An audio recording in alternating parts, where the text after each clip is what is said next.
আগে আমাদের বাংলাদেশে হাসিনা যখন পেছনের দরজা দিয়ে ভাগলো, এরপরে বাংলাদেশে একটা সরকার গঠিত হয়েছে অন্তর্বর্তীকালীন। এই সরকার গঠনে শপথ অনুষ্ঠান হবে বঙ্গভবনে। কোন জায়গায়? এই অনুষ্ঠানটা যে হবে সন্ধ্যার পরে, মজলিশপুরের মানুষ আপনারাও জানছেন, তো জানছেন না?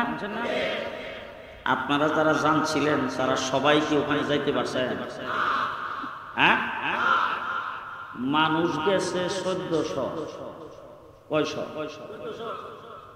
যারা ওখানে গেছে তারাও জানছে, আপনারাও জানছেন। তারা যাইতে পারলো, আপনারা পারলেন না কেন?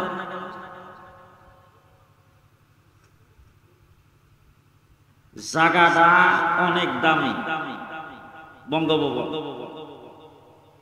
এই দামি জায়গার প্রোগ্রামের খবর জানলেই সেখানে যাওয়া যায় না যদি প্রেসিডেন্টের পক্ষ থেকে আলাদা কাট না। কথা কি বুঝাইতে পারতেছি? যারা কাট পাইছে এরা ওখানে গেছে, আর যারা কাট পাই নাই জানা থাকার পরেও, কথা বাংলা বুঝতেছেন তো? এই এখন জিজ্ঞেস করতে চাই, বঙ্গভবনটা দামি জায়গা, কি জায়গা? এখন যেখানে বসছেন এই জায়গাটা জান্নাতের বাগান। কিসের বাগান?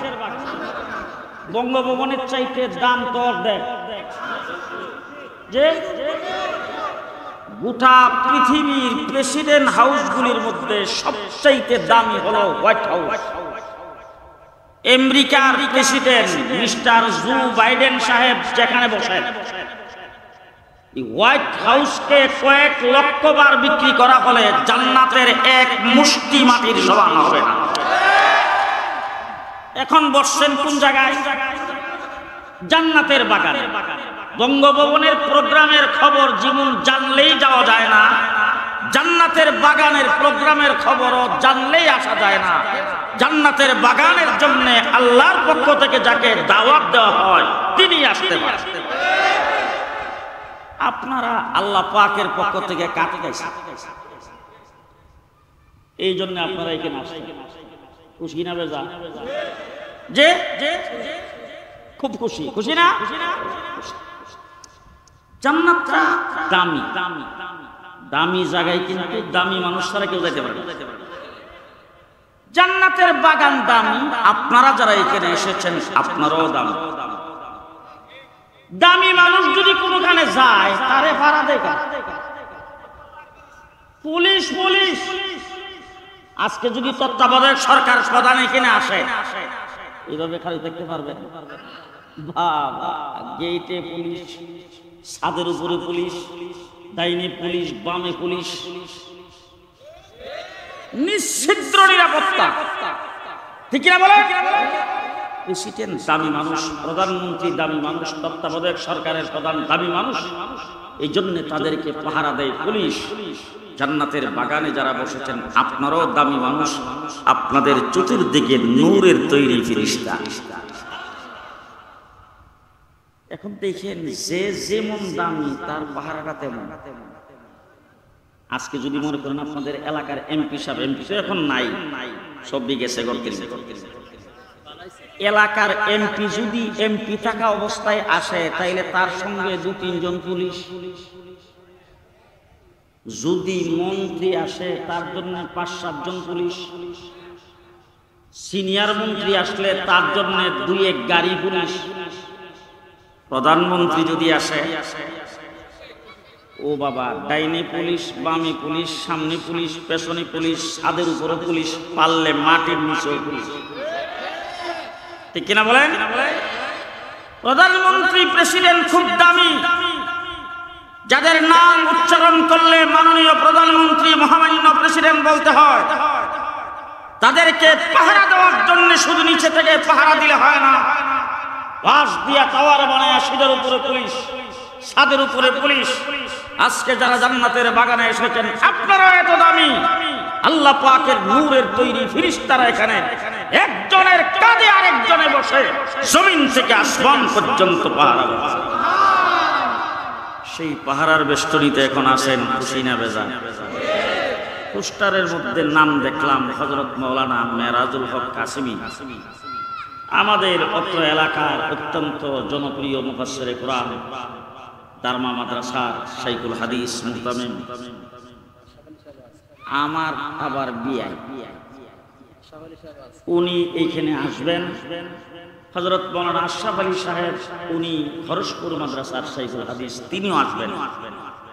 সঙ্গত কারণেই হয়তো আপনারা বুঝতেছেন যে ওয়াজ কিন্তু এখন হবে না, হবে ওনারা আসলে।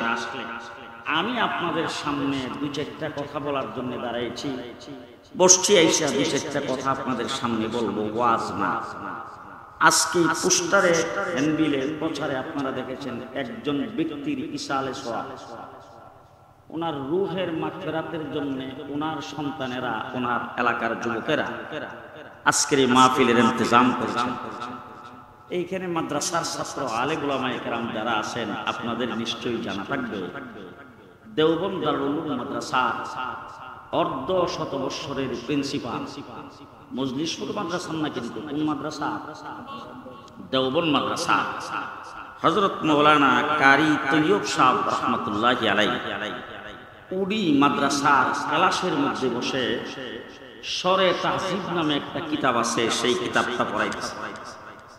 ওই কিতাবটা কিন্তু হাদিসেরও না, তাফসিরেরও না, কুরআনেরও না, ফিকহেরও না, মাসলা মাসাইলেরও না, কিতাবটা হইল মানতিক, তর্কশাস্ত্রে। কথা কি বুঝাইতে পারতেছি আপনাদের? উনি সেই কিতাবটা পড়াইতেছে।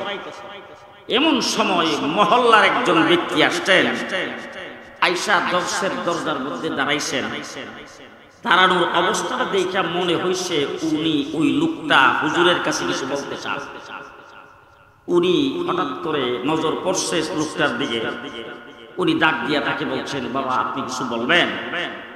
বলে হুজুর একটু বলতাম। ঠিক আছে আসেন। কাছে আইসা বৈশা বলছে, হুজুর আমার বাবা কিছুদিন আগে ইন্তেকাল করেছেন, আমি হুজুর আপনার কাছে আসছি আমার বাবার ইসালে সওয়াব করাইবার জন্য। ইসালে সওয়াব জিনিসটা ভালো করে বুঝানেন। কোন ব্যক্তির কথা যদি আপনার মনে হয় মৃত্যু ব্যক্তি, মার কথা মনে হয়, বাবার কথা মনে হয়, আপনি যদি 3 বার কুল আল্লাহ পড়েন, একবার সূরা ফাতিহা পড়েন, অথবা মার কথা মনে হওয়ার সাথে সাথে রাব্বির হামহুমা কামা রাব্বায়ানি সাগীরা দোয়া করে দিলেন, এইটাকে বলে ইসালে সওয়াব। কথা কি বুঝে আসতেছে? কোন ব্যক্তি রাস্তাঘাটে কোথাও কোন হুজুরের সঙ্গে সাক্ষাৎ হল, আপনি তার সঙ্গে সালাম মুসাফা করে বললেন, হুজুর আমার মা বাবা ইন্তেকাল করেছেন, হুজুর আমার মা বাবার জন্য দোয়া করেন।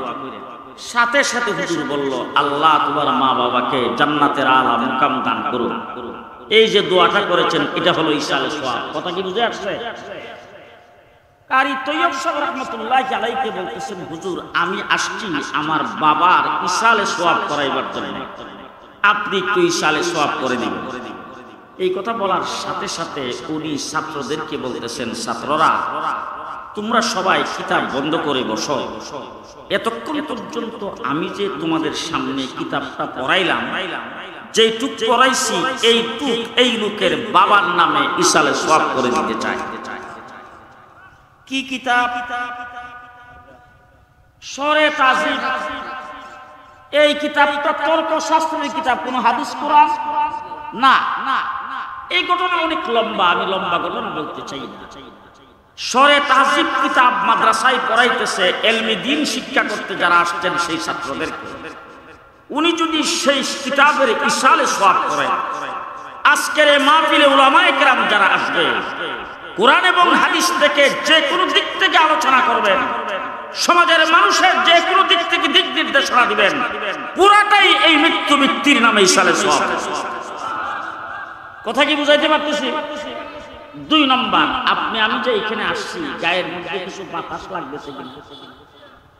এই বাতাসটা তো বুঝে দিছে ডক্টর ইউনূস সাহেব। জি প্রেসিডেন্ট। এই বাতাসটা কেটা দিল? আস্তে আস্তে কে দিছে? আল্লাহ গরম লাগতেছে যে গরমটা মনে হয় হাসিনা দিয়ে গেছিল, গরম দিছে কেনা আল্লাহ।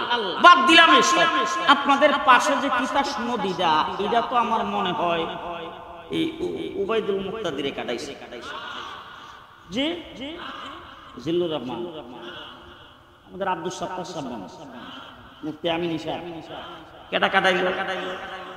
আস্তে তো কে কাটাইলো? মেঘনা নদীরে কেটা কাটাইছে আল্লাহ। পাহাড় পর্বত, গাছ গাছালি, চন্দ্র সূর্য, আসমান জমিন, যা কিছু আমরা দেখি আর যা কিছু দেখি না, সবকিছু তৈরি করেছেন কে? আরো জোরে, কে তৈরি করেছেন? আল্লাহ তৈরি করেছেন। পানির মধ্যে দিয়েছেন মাছ, আপনি আমি খাবারের জন্য। অসংখ্য গণিত ফল ফলাদি আল্লাহ পাক দিয়েছেন আপনি আমি খাবারের জন্য। এত বড় গরুটাকে জবাই করে খেয়ে ফেলাম, আল্লাহ আপনি আমার জন্য হালাল করেছেন। রং বেরঙের খাবারের ব্যবস্থা করেছেন কে? কে? আল্লাহ। আমি আপনাদের জিজ্ঞেস করতে চাই একটা কথা, মানুষ সব সময় বলে বিচিটা যদি ভালো হয় ফলটাও ভালো হয়, গাছটা যদি ভালো হয় ফলটাও ভালো হয়। ভালো জিনিস দিয়া ভালো জিনিস তৈরি হয়। কথা বলেন, যদি কোনো ব্র্যান্ডের কোনো জিনিস কিনতে যান, তাহলে জিনিসটা যদি খুব ভালো হয়, দোকানদার বলে এমন ব্র্যান্ডের মাল, ওই ব্র্যান্ডে ভালো জিনিস দিয়া মাল তৈরি করে, এই জন্য মাল কোনো সময় খারাপ হয় না। এবার আমি আপনাদের জিজ্ঞেস করতে চাই, কেউ মাইন্ড করবেন না, প্রস্রাব পায়খানা মানে পাক না নাপাক? হ্যাঁ, প্রস্রাব নাপাক। সারা রাত্র যদি আপনি প্রস্রাব করতে থাকেন, লুঙ্গি বিছানাপত্র যা আছে সব প্রস্রাব করে বাসায় দিলেন, হুজুরকে জিজ্ঞেস করেন তো কয়বার গোসল ফরজ হয়েছে?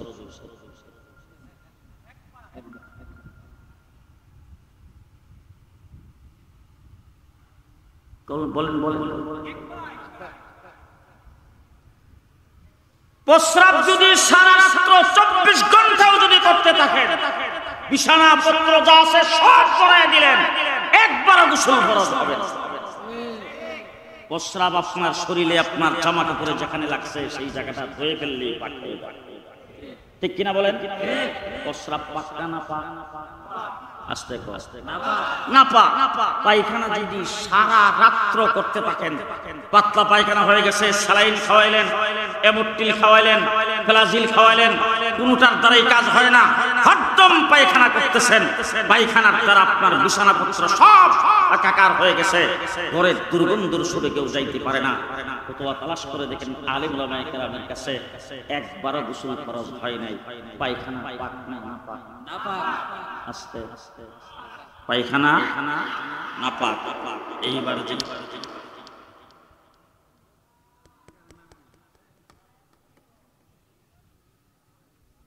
এতক্ষণ কি চলতেছিল আর এখন কি হচ্ছে? হ্যাঁ,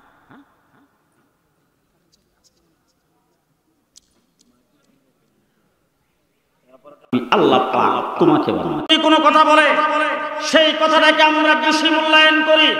আমার আল্লাহ পাক কোরআন শরীফের ভিতরে একটা সূরার প্রথমে 4টা কসম খেয়েছেন, ওয়াত্তিন ওয়াজ-যাইতুন ওয়া তুরি সিনিন ওয়া হাযাল বালাদিল আমিন। 4টা কসম খাওয়ার পরে আমার আল্লাহ বলতেছেন, লাকাদ খালাকনাল ইনসান ফি আহসানি তাকবীম। দুনিয়ার মানুষ ভালো করে শুনে রাখো, আমি আল্লাহ পাক ইনসানকে তৈরি করেছি তামাম পৃথিবীর সমস্ত সুন্দরের বাদশা বাদশা। কে বানিয়েছেন? আরো জোরে আল্লাহ পাক বানিয়েছেন। আল্লাহ বলেন, ওয়ালাকাদ কাররামনা বনি আদম। বনি আদমকে আমি অতি বেশি সম্মানিত করে তৈরি করেছি। ৮০,০০০ মাখলুকাতের ভিতরে এক ফোঁটা নাপাক পানির দ্বারা আল্লাহ পাক সবচাইতে সুন্দর করে বানাইলেন। ৮০,০০০ মাখলুকাতের ভিতরে সবচাইতে বেশি দামি করে কে বানিয়েছেন? কে বানিয়েছেন? আল্লাহ বানিয়েছেন। এবার আল্লাহ তাবারক ওয়া তাআলা শুধু বানাই কিন্তু আমাদেরকে ছেড়ে দেন নাই। মায়ের পেটে যখন ছিলাম, ভালো করে বুঝেন, মায়ের পেটে যখন ছিলাম সেখানে আমার যখন খাদ্যের প্রয়োজন হয়েছে, আল্লাহ পাক আমার নাভির সাথে মায়ের নারের সংযোগ করে সেখানে আল্লাহ পাক আমার খাদ্যের ব্যবস্থা করেছেন। মায়ের পেটে যখন ছিলাম তখন এলাকার ভিতরে প্রচন্ড গরম, চৈত্র মাস বৈশাখ মাসের প্রচন্ড গরমের ভিতরে মা গরমে টিকতে পারে না। রুমের মধ্যে এসি লাগানো হয়েছে, হঠাৎ করে কারেন্ট চলে গেলে, এসি বন্ধ হয়ে গেলে মা অস্থির হয়ে যান, মা কাঁপতে থাকে। প্রচন্ড গরমের ভিতরে আমি মায়ের পেটের ভিতরে ছিলাম। আল্লাহ পাক বলেন, তোমার মায়ের শরীরে গরম লাগছে, তোমার পেটের ভিতরে তোমার শরীরে আমি আল্লাহ পাক গরম লাগতে দেই নাই। প্রচন্ড ঠান্ডার ভিতরে, প্রচন্ড ঠান্ডা, মাঘ মাসের শীত, হাড় কাঁপানো শীতের ভিতরে তোমার মা কম্বল গায়ে দিয়েছেন, লেপ গায়ে দিয়েছেন, তারপরেও শরীরে কাঁপুনি আসছে। সামান্য ঠান্ডা তোমার মা বরদাস্ত করতে পারে নাই। তোমার মা, তুমি পেটে থাকা অবস্থায় অসুস্থ, অসুস্থ শরীরে ঠান্ডার কারণে তোমার মা যতই কষ্ট হয়েছে, তুমি তোমার সেই মায়ের পেটের ভিতরে লালিত পালিত হয়েছ। তোমার মায়ের পেটের ভিতরে তোমার গায়ে একটু শীত লাগতে দেই নাই। আজ পর্যন্ত কোনদিন শুনছেন মজলিশপুরে কোন মায়ের পেটের ভিতরে সন্তান যখন সবচাইতে বেশি ঠান্ডা পড়ছে তখন মার সন্তানের যেন ঠান্ডা না লাগে এই জন্য মাকে হাসপাতালে নিয়ে গেছে? শুনছেন কোথাও? তাহলে মায়ের পেটের ভিতরে তোমাকে এয়ার কন্ডিশন সিস্টেম, সেখানে গরমও যাবে না, ঠান্ডাও যাবে না। সেই অবস্থায় তোমার মায়ের পেটে তোমাকে লালিত পালিত করে তারপরে আমি বিশেষ কায়দায় তোমাকে দুনিয়াতে বের করে দিলাম। তুমি দুনিয়াতে যখন আসছো তখন তোমার হাত ছিল, ধরার শক্তি কিন্তু তোমার ছিল না। কথা ভালো করে বুঝবেন, হাত ছিল, ধরার শক্তি ছিল না। জবান ছিল, ধরার শক্তি ছিল না। মুখ ছিল, খাওয়ার শক্তি ছিল না। পাও ছিল, তোমার হাঁটার শক্তি ছিল না। ব্রেন ছিল তোমার, তখন চিন্তা ভাবনার শক্তি ছিল না। চোখ ছিল, তোমার দেখার শক্তি ছিল না। তোমার কান ছিল, শোনার শক্তি ছিল না। ডাক দিলে তুমি জবাব দিতে পারতা না। সবকিছু তোমার বন্ধ ছিল। সেই অবস্থায় আমি আল্লাহ রাব্বুল আলামিন তোমার খাদ্যের ব্যবস্থা করেছি। তোমার মায়ের অন্তরে এমন মায়া ঢেলে দিয়েছি, তুমি শুধু হুয়া করতে দেরি, তোমার সমস্ত সমাধান, সমস্যার সমাধান হইতে দেরি আমি করি নাই। কথা কি বুঝতেছেন? শুধু একটা মন্ত্র তোমাকে শিখিয়ে দিলাম, এটার নাম হলো ওয়া। কি মন্ত্র? ওয়া। শরীরের মধ্যে পিঁপড়া কামড় দিছে, ওয়া। শুইয়া থাকতে থাকতে খারাপ লাগতেছে, ওয়া। কুলে উড়ার মন চাইছে, ওয়া। প্রস্রাব করে বিছনাপত্র ভরাই দিচ্ছেন, ওয়া। পায়খানা করে ফেলছেন, ওয়া। তারপরে আপনি এখন খাদ্যের মন চাইতেছে, খাইতে হবে, পেটে খিদা লাগছে, ওয়া। যত সমস্যা, তোমার সমস্ত সমস্যার সমাধান আমি আল্লাহ পাক তোমার মায়ের অন্তরে, মায়ের অন্তরে মায়া ঢেলে দিয়ে সব সমস্যার সমাধান করেছি। শুধু তাই না, তোমাকে যদি চাউলের, নরম চাউলের ভাত পাক করে দেওয়া হতো তুমি খাইতে পারতা না। কালি জিরা চাউলের ভাত যদি তোমাকে পাক করে দেওয়া হতো তুমি খাইতে পারতা না। যদি সুস্বাদু খিচুড়ি তোমাকে পাক করে দেওয়া হতো তুমি খাইতে পারতা না। যাও পাক করে দেওয়া হতো সেটাও তুমি খাইতে পারতা না। বাহিরের যে কোনো খাবার তোমার জন্য প্রযোজ্য ছিল না। তোমার পেটে বরদাস্ত করতো না। তুমি ডুব গিলতে পারতা না, তুমি চাবাইতে পারতা না, তুমি খাদ্য গ্রহণ করতে পারতা না। তোমার জন্য স্বাস্থ্যসম্মত যেই খাবারের প্রয়োজন আমি আল্লাহ পাক তোমার মায়ের স্তনের ভিতরে সেই স্বাস্থ্যসম্মত খাবার দিয়েছি। কে দিয়েছেন? কে দিয়েছেন? আল্লাহ পাক দিয়েছেন। তুমি আস্তে আস্তে বড় হচ্ছ, তোমার এক একটা জিনিস খুলতে শুরু করেছেন। হাত দিয়ে ধরার শক্তি দিয়ে দিলাম, পাও দিয়ে হাঁটার শক্তি দিয়ে দিলাম, মুখ দিয়ে বলার, খাওয়ার শক্তি দিয়ে দিলাম, জবান দিয়ে বলার শক্তি দিয়ে দিলাম। সবগুলো তোমাকে আস্তে আস্তে করে দিয়ে তোমাকে বড় করেছি। তুমি আস্তে আস্তে বড় হয়েছ। তোমার জন্য রং বেরঙের খাবারের ব্যবস্থা আমি আল্লাহ পাক করেছি, রুজি রোজগারের ব্যবস্থা করেছি। এই সব কিছু কে করেছে? আরো জোরে কে করেছেন?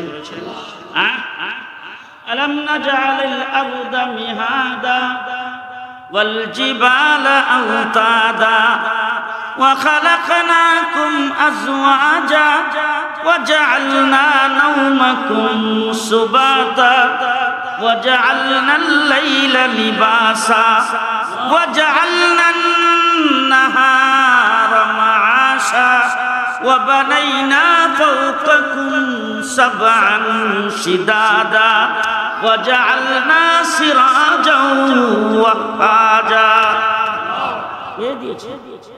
কে দিয়েছে? আমি বাড়িতে আসছি, আমার মা আমাকে একই গাছের আম খাইতে দিয়েছে সামনে। আমটা হলো আমার বাড়ির গাছের সালের উপরে একটা গাছ ছিল, ঘরের সালের উপরে। আমার মা যখন আম খাইতে দিছে, আমি তো এই বাড়িরই সন্তান, আমটা দেখেই বুঝে ফেলছি কোন গাছের আম।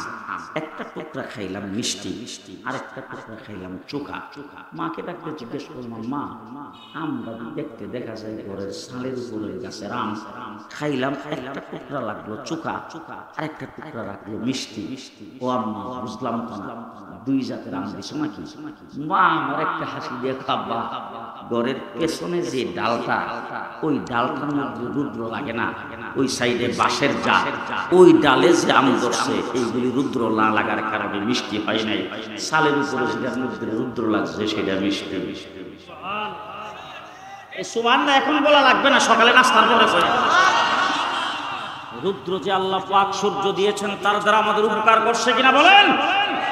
জি। আল্লাহ রাব্বুল আলামিন বলেন, রাত্রটাকে আমি অন্ধকার দিয়ে ডেকে দিলাম তোমার আরামে ঘুম হওয়ার জন্য, দিনটাকে ফর্সা করে দিলাম তুমি রুজি রোজগারের সুবিধার্থে। আমার আল্লাহ পাক এত কিছুর ব্যবস্থা করেছেন, কি জন্য ব্যবস্থা করেছেন? আমার আল্লাহ পাক বলেন, একটি কারণে শুধু ব্যবস্থা করেছি, তোমরা গোলামি করবা আমি আল্লাহ। গোলামি করবেন কার? আল্লাহ। পায়রবি করবেন কার? দাসত্ব করবেন কার? হুকুম মানবেন কার? দিক নির্দেশনা মানবেন কার? আল্লাহ রাব্বুল আলামিন মুহাম্মদুর রাসূলুল্লাহ। কথা কিন্তু শেষ, ভালো করে লয়ে আবার যাবেন তো, কথা লয়ে আবার যাবেন তো। দাদা নাতি দুজনে গেছে খাল পার হইয়া ওয়াজ শুনতে, খাল পার হইয়া ওয়াজ শুনতে যায় রাত্রে 12টা পর্যন্ত ওয়াজ শুই না। দাদা নাতি দুইজন আসতেছে, মধ্যখানে আসার সময় যখন খাল পড়ছে, তখন দাদা কাপড় আলগি দিয়ে উড়াইয়া খাল পার হয়ে গেছে, আর নাতি গেছে কাপড় ভিজাইয়া। তো কাপড় যখন নাতির ভিজা দেখছে, দাদা নাতিরে ডাক দেয়, কই কিরি তোর কাপড় ভিজলো কেমন? নাতি উঠতে কো, দাদা ওয়াজ কি শুনলাম? হুজুরে ওয়াজ করলো হাঁটুর উপরে কাপড় উঠলে পরস্পর হয়। আমি ওয়াজে বৈশাই নিয়োগ করছি, আজকে থেকে আর হাঁটুর উপরে কাপড় উঠাবো না, এই জন্য আমি খালের পানিতে কাপড় ভিজে আসছি। এই কথা বলার সাথে সাথে দাদা ডাক দিয়া কয়, আজকে মাত্র আমার সঙ্গে তুই ওয়াজ শুনতে গেলে, আজকেই ওয়াজ খাল পার করে নিয়ে আসছ। 40 বছর যাবত এই খাল পার হইয়া ওয়াজ শুনতে যাইছি, খালের এই পার কোনোদিন ওয়াজ আনছি না। আপনারা কি ওয়াজ বাড়িতে নিবেন? শেষ কথা, এতক্ষণ যেই কথাগুলি বলছি, এই কথাগুলি কি জন্য বললাম সেই শেষ কথাটা ভালো করে শুনেন। কুরআনে কারীমে আল্লাহ পাক আয়াত নাযিল করেছেন। আয়াতের প্রথম শব্দটা হইল কুল। কুল, ও হাবিব, ও নবী, আপনি বলে দেন। আমরা শুধু সময় গ্রামে দেখছি, দুই গ্রামে মজলিস পুরার 4 মাস লাগছে যুদ্ধ, এরকম গন্ডগোল হয় না অনেক সময়? উত্তরের গোষ্ঠী আর দক্ষিণের গোষ্ঠী লাগছে যুদ্ধ, মারামারি কাটাকাটি হয়েছে। এরপরে মনে করেন কিছু আহত হয়েছে, কিছু হাসপাতালে গেছে। তখন বড় বড় সর্দার মাতবর মেম্বার চেয়ারম্যান আইসা দুই পক্ষের সর্দারের সঙ্গে আলাপ করিয়া বিচার মানায় কিনা, যে এবার যখন বিচারে বসছে, বিচারে বসা দুই পক্ষের কথা শোনার পরে এবার বিচারের মধ্যে রায় হয়েছে একটা। রায় হলো ইমুকের জরিমানা 5,000 টাকা, ইমুকের পায়ে ধরে মাপ যাবে, এই ইমুকের সঙ্গে কোলাকুলি করবে। এরকম রায়টা যখন হয়েছে, তখন সর্দার যিনি, যার সভাপতিত্বে এই মিটিংটা হয়েছে, ওই বড় সর্দারে এলাকার ওয়ার্ডের মেম্বারের ডাক দিয়ে কয়, মেম্বার তুমি তোমার ওয়ার্ডের লোকজনরে তুমি কয়ে দেয়। এই কথা বলতে জীবন আপনারা শুনছেন না? হ্যাঁ, ওয়ার্ডের মেম্বারে ডাক দাও, কে মেম্বার, ওই তুমি তোমার ওয়ার্ডের লোকজনকে কয়ে দাও। আরেক সর্দারে ডাক দাও, আপনার লোকজনকে আপনি থামায়েন, কিন্তু কথা কয় না, ঠিক কি না? কোরআন শরীফের ভিতরে আমার আল্লাহ পাক আল্লাহর হাবিবকে ডাক দিয়ে বলেন, কুল, ও হাবিব, আপনি আপনার উম্মতকে বলে দেন। কি বলে দেন? ইন কুনতুম তুহিব্বুনাল্লাহ, খাবে আমার, পরবে আমার, বাতাস বহন করবে আমার, স্বাস্থ্য যে আমি, চলাফেরার শক্তি দিয়েছি, আমি খাদ্যদ্রব্য দিয়েছি, আমি সবকিছু আমি আল্লাহ পাক দিলাম। আমি আল্লাহর সাথে যদি তারা লাইন লাগাইতে চায়, সম্পর্ক যদি আমি আল্লাহর সাথে লাগাইতে চাই, আমি আল্লাহর সঙ্গে যদি তারা খাতির করতে চায়, আল্লাহর সঙ্গে যদি তারা ভাব লাগাইতে চায়, আমি আল্লাহকে যদি তারা আপন করতে চায়, তারা যদি আমি আল্লাহর আপন হতে চাই, তাই আপনি তাদেরকে বলে দেন রাস্তা একটা।